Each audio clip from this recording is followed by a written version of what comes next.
Assalamualaikum warahmatullahi wabarakatuh. So today we are going to discuss about our mini project and show how we run our simulation circuit in MATLAB. So as you can see here, this is our circuit as we follow by video from Shaija PJ. So first, as we follow our question, which is to find average output of converter. First, we want to observe the average output voltage response by switching power semiconductor. So as first, we change our switching semiconductor at power generator. First, we put phase delay at 0 second, 0. Then pass generator 2, we put 0.01 second, 0.01 second. Then the rest we set to 0. And our DC voltage is 150. Our voltage source 415 and 69. This is convert by 240 voltage line to voltage phase. So to run, we click run. Here.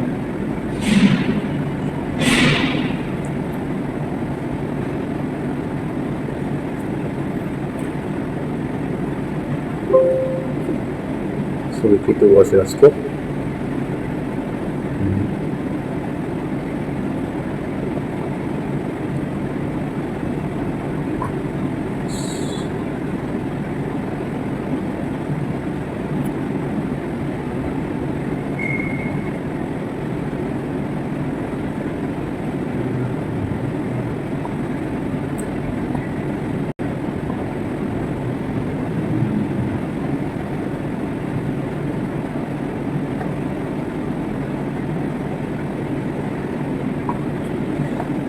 So this is our result, which is you can see here. This is our voltage output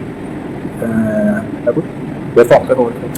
So and you can see here, this is our average voltage, the average output voltage, which is 357.4.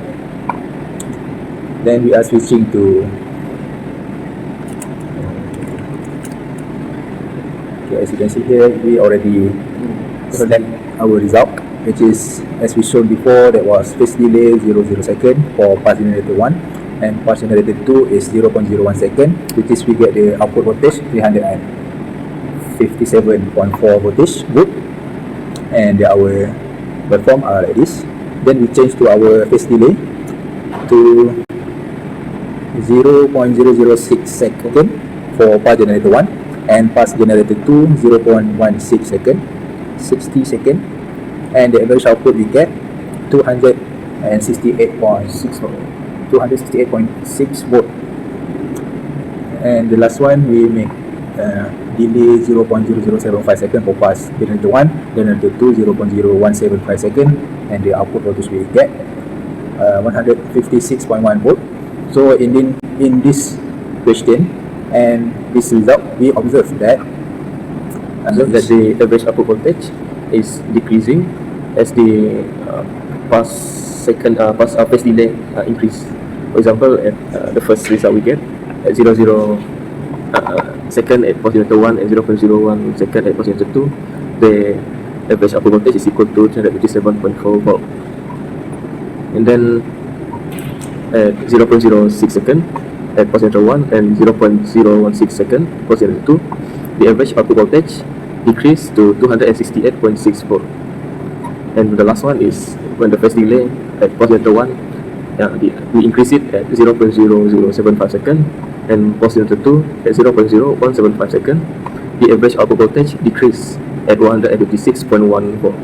So related to power electronics, how to explain? So for my understanding, related to power electronics, we can see our voltage is dropping as we increase our seconds.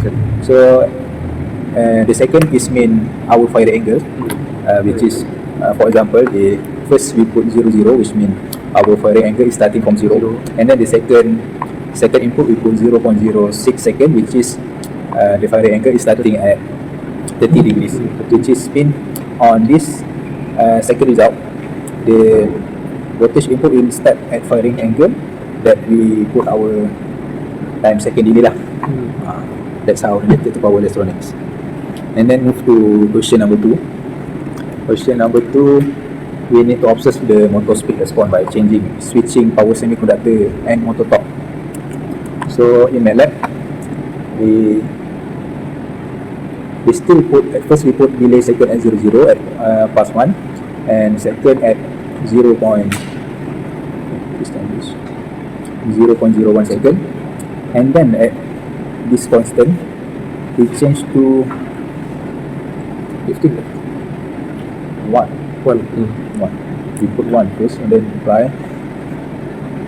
and then we run.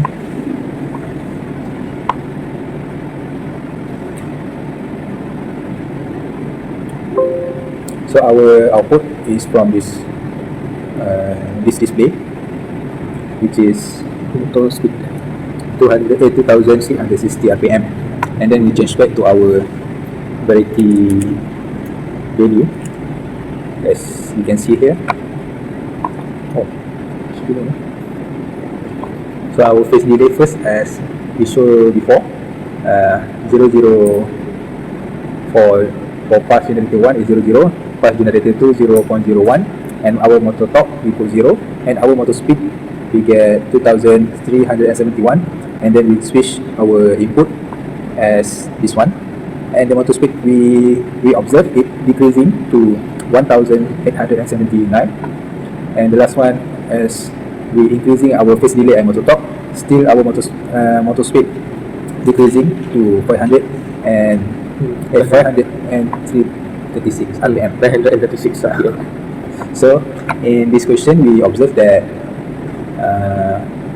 so what we observe from this simulation on this question, the obvious one is when the firing angle increase, the motor speed decrease.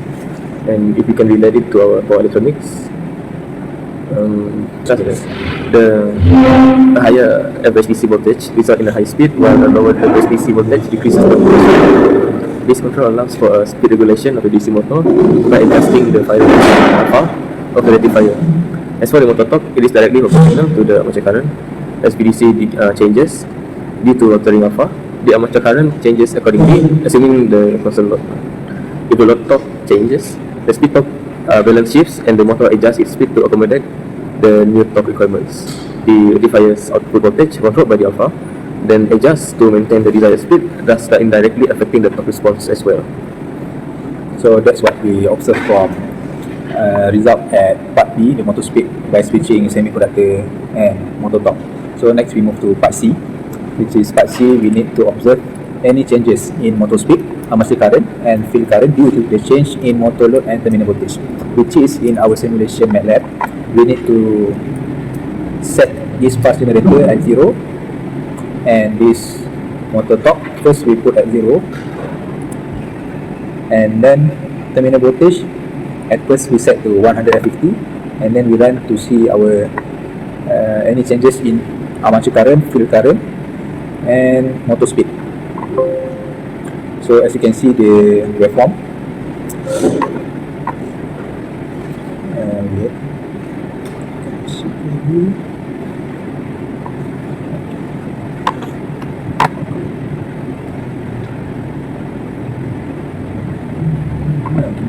so as you can see here, and you might see this small display that show IF is approximately reaching 1 ampere, and for armature current is this is around 17.8 microampere, and as you can see this is our waveform we get from the input that we put.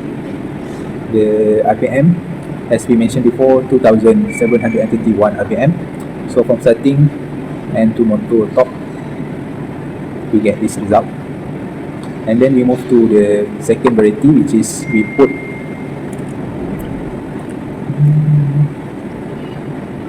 the second one, we put the terminal voltage 135 volt and motor load we increasing to 15 nanometer.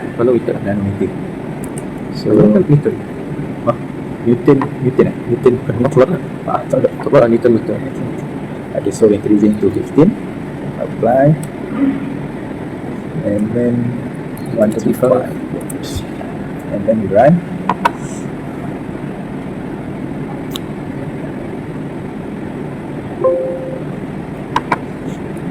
So as you can see here,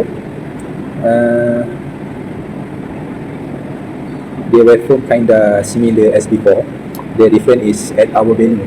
As you can see here, the field current is increasing, and our armature current is our field current is decreasing, and armature current is increasing, and motor speed also decreasing. So let me show you the table result as we can compare it clearly. So here our result, which is the first one we put normal input 150 volt and 0 motor torque, which is this is our result. And the second one we increasing the motor load and decreasing our terminal voltage, and the result we get, which is motor speed start decreasing and our armature current is increasing and field current is decreasing to 0.9 ampere. So in this our simulation result, we observe that we observe that when we decrease the terminal voltage and increase the motor torque, in terms of the motor load, when the motor torque load increase, it requires more torque from the motor to maintain the same speed. To accommodate the increased more load torque, the motor slows down. The motor draws more current to meet the increase of demand. The field current typically remains relatively constant, but may slightly increase to maintain the flux levels if the load torque increase is significant. Consubstantially, a decrease in load torque requires less torque from the motor. With reduced torque demand, the motor speeds up. With reduced torque demand, the armature current decreases accordingly. Similarly, the field current remains stable or may decrease slightly with reduced load torque. So that's what we observe in part C. So the conclusion we get from these two parts is in conclusion, the operation of a separately excited DC motor connected to a single-phase fully controlled rectifier is directly tied to the control of the rectifier's firing angle alpha. This control regulates the average output voltage (VDC), influencing both the speed and torque characteristic of the motor. The changes in motor load torque and terminal voltage further modulate motor performance by changing the armature current requirements and, to a lesser extent, field current. Fully understanding this relationship is crucial for optimizing motor performance in applications where precise speed control and torque regulation are needed. The ability to manipulate the rectifier's switching characteristic, firing angle alpha, allows for dynamic adjustment in motor speed and torque, securing efficient operation across varying operational conditions and load demands. This integrated approaches enhances system reliability, efficiency, and performance in industrial and automotive applications where DC motor plays a crucial role. So that's all our discussion in this mini project. So we hope that all questions that we need to answer in this mini project was included and was answered correctly. And that's all from us. Thank you. Thank you.